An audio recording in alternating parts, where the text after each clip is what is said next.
नमस्कार। निशुल्क ज्योतिष परामर्श केंद्र में आप सबका स्वागत है। आज दिनांक 11 मार्च 2025 मंगलवार। जैसा कि हमारी कुंडली अध्ययन पर चर्चा चल रही है, हमने कुंभ लग्न राशि तक का अध्ययन किया। आज हम अंतिम राशि मीन लग्न मीन राशि के बारे में अध्ययन करेंगे। ये जो हमने कुंडली बनाई है, यह 30 मार्च 2025 को ब्रह्मांड में जो ग्रहों का गोचर होने जा रहा है उसके आधार पर बनाई है। क्योंकि अभी आप देखेंगे सभी साइंटिस्ट, वैज्ञानिक, ज्योतिषाचार्य, गुरुजन, भविष्यवक्ता, इकोनॉमिस्ट सभी आपको बता रहे हैं कि ये ग्रहों का गोचर बहुत बड़ा बदलाव करने जा रहा है। और यह बदलाव, यह परिवर्तन हमारे सोच और हमारे विचारों में होने जा रहा है। जैसा कि हमने आपको बताया, इसका प्रभाव 14 जनवरी 2025 से हमें प्राप्त होना शुरू हो गया है, संकेत के रूप में सही। किंतु जिस दिन सूर्य मकर राशि में प्रवेश किए थे, उसी दिन से इस गोचर का प्रभाव हमारे जीवन पर शुरू हो गया है। तो आज हम मीन राशि और मीन लग्न वालों का अध्ययन करेंगे। जैसा कि आप बोर्ड पे देख रहे हैं, 12 नंबर की राशि है। 12 नंबर मीन लग्न मीन राशि को दिखाता है, जहाँ 6 ग्रह स्थित हैं: शनि, शुक्र, बुध, राहु, सूर्य, चंद्रमा। और यह मीन लग्न मीन राशि वालों के लिए 30 मार्च 2025 से 7.5 का दूसरा चरण शुरू होने जा रहा है। और हमारे ज्योतिषाचार्य बताते हैं कि दूसरा चरण बड़ा ही कठिन और कष्टदायक होता है, क्योंकि शनि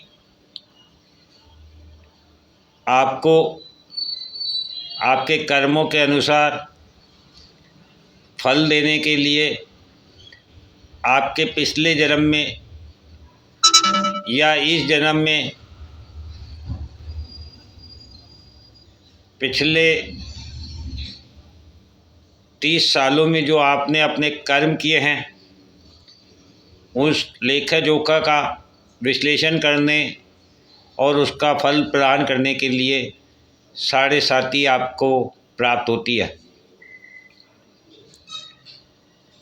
तो यह आपका दूसरा चरण है। और इस समय आपके लग्न में 6 ग्रह स्थित होंगे। आपकी चंद्र राशि भी हो सकती है। तो चंद्रमा मन पर आपके 6 ग्रह प्रभावित होंगे। लग्न से तो आपके व्यक्तित्व पर, आपके अस्तित्व पर 6 ग्रह प्रभावित होंगे। पराक्रम भाव में, तीसरे भाव में आपके गुरु हैं, और सुख भाव में, चतुर्थ भाव में आपके मंगल हैं। सप्तम भाव में आपके 6 नंबर राशि में केतु हैं।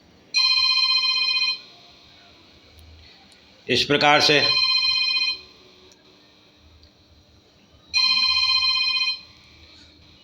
सप्तम भाव हमारे लाइफ पार्टनर का होता है, बिजनेस पार्टनर का होता है। हम स्वयं को जो नहीं देख पाते हैं, वह हमें हमारे सामने वाला आईना हमें दिखाता है। अर्थात वह सच्चाई जो हम स्वयं नहीं देख पाते हैं, वह हमारे सामने स्थित दर्पण हमें दिखाता है। और लाइफ पार्टनर, जीवन साथी का, बिजनेस पार्टनर का यही कर्तव्य होता है कि वह हमें हमारी सच्चाई से अवगत कराए। और सप्तम भाव दाम्पत्य का है। तो हमने आपको पहले बताया कि दाम्पत्य एक ऐसा संबंध है जो आपको पूर्ण रूप से परिवर्तित करके रख देता है। आपकी सोच विचार को, आपके चिंतन मनन को, आपकी जिम्मेदारियों को, दायित्वों को, आपके संबंधों को, सब कुछ बदल कर रख देता है। तो ठीक इसी प्रकार से 6 नंबर राशि चिंतन मनन की है, बदलाव की है, और केतु मूल रूप है, जड़ हैं।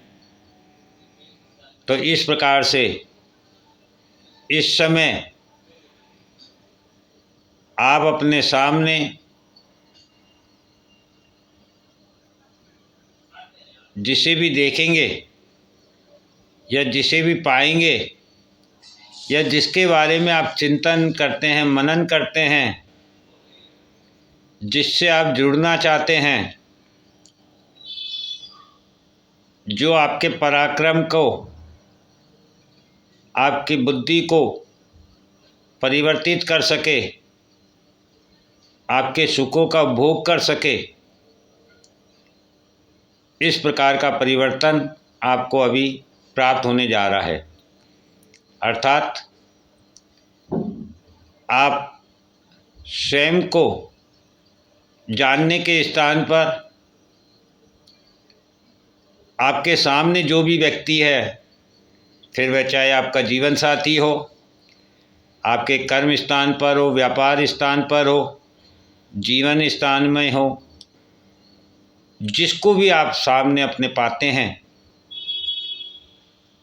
उसके बारे में आप चिंतन करेंगे, मनन करेंगे और ये जानना चाहेंगे कि उसका वास्तविक स्वरूप क्या है, वह वास्तव में कौन है, कैसा है, क्या है। अर्थात इस समय सारी सच्चाइयाँ आपके सामने आ जाएगी, आपका भ्रम दूर होगा, आप हकीकत से वाकिफ़ होंगे और संपूर्ण परिवर्तित करने के लिए स्वयं को तत्पर रहेंगे। यह आपके व्यक्तित्व को, आपके अस्तित्व को बदल कर रख देगा, आपके पराक्रम के तरीके को बदल के रख देगा, कम्युनिकेशन में आपके कर्म आ जाएगा, ज्ञान आ जाएगा, आपके सुख में, मित्रों में आपकी ऊर्जा का उपयोग होगा। आपके द्वारा कम्युनिकेट किए जाने पर सामने वाला व्यक्ति आपसे जुड़ना चाहेगा। इस प्रकार से आप अपने आप को इमोशन से बाहर लाकर, सच्चाई से वाकिफ़ होकर, सामने वाले की सच्चाई को जानकर, पहचान कर ही उससे अपना संबंध स्थापित करेंगे। अन्यथा जो अब तक आपके जीवन में थे, जिन्हें आप अपने साथ, अपने सामने पाते थे अपने साथी के रूप में, वे सभी अभी आपसे दूर हो जाएंगे और उनकी सच्चाई आपके सामने आ जाएगी। इसी प्रकार से आपको अपने पराक्रम पर भी सच्चाई सामने प्राप्त होगी कि वास्तविक पराक्रम क्या है, ज्ञान क्या है, धर्म क्या है, धर्म और ज्ञान के अनुसार पराक्रम क्या है, सुख क्या है, सुख में ऊर्जा क्या है और उस ऊर्जा का सदुपयोग क्या है। ये सभी जब आपको महसूस होगा तो आप अपना एक लक्ष्य निर्धारित करने में सफल होंगे और इसमें जो भी कठिनाइयाँ आएंगी उनसे धीरे धीरे जब आप आगे की ओर निकलते चले जाएंगे तो आने वाले 30 साल आपके लिए शुभ और लाभकारी होंगे। किंतु यदि ये समय आपने सामने वाले को पहचानने में, जानने में गलती कर दी, चूक कर दी, अपने इमोशंस को बदलने में गलती कर दी,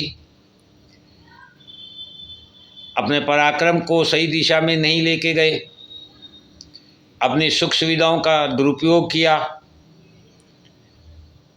तो शनि आपको दंड देंगे और 30 साल तक आने वाले समय में आप उन परेशानियों से बाहर नहीं निकल पाएंगे। क्योंकि जैसे ही केतु अपना स्थान परिवर्तित करके आपके 6ठे भाव में जाएंगे, आपकी आत्मा पर एक बोझ होगा कि ये मैंने क्या गलती कर दी और मैं सच्चाई से वाकिफ़ क्यों नहीं हो सका, और आप ऋण रोग शत्रुओं से घिरते चले जाएंगे। अतः यदि आपको अपने जीवन का सदुपयोग करना है, आने वाली समस्याओं से बचना है, तो सबसे पहले आप अपने सामने जिसे भी पाते हैं उसे समझने का प्रयत्न करें, उसे पहचानें, उसकी सच्चाई को जानें और उस सच्चाई से अवगत होने के बाद इमोशन का त्याग करके अपने धर्म के साथ पराक्रम करते हुए, अपनी ऊर्जा का सदुपयोग करते हुए या तो उसे सही दिशा दिखाएं या उससे अपना साथ छोड़ दें, ताकि आने वाला समय आपका शुभ और लाभकारी हो सके। इस प्रकार से आज हमारी 12 लग्न राशियों की चर्चा पूर्ण हुई। जय हिंद, जय भारत।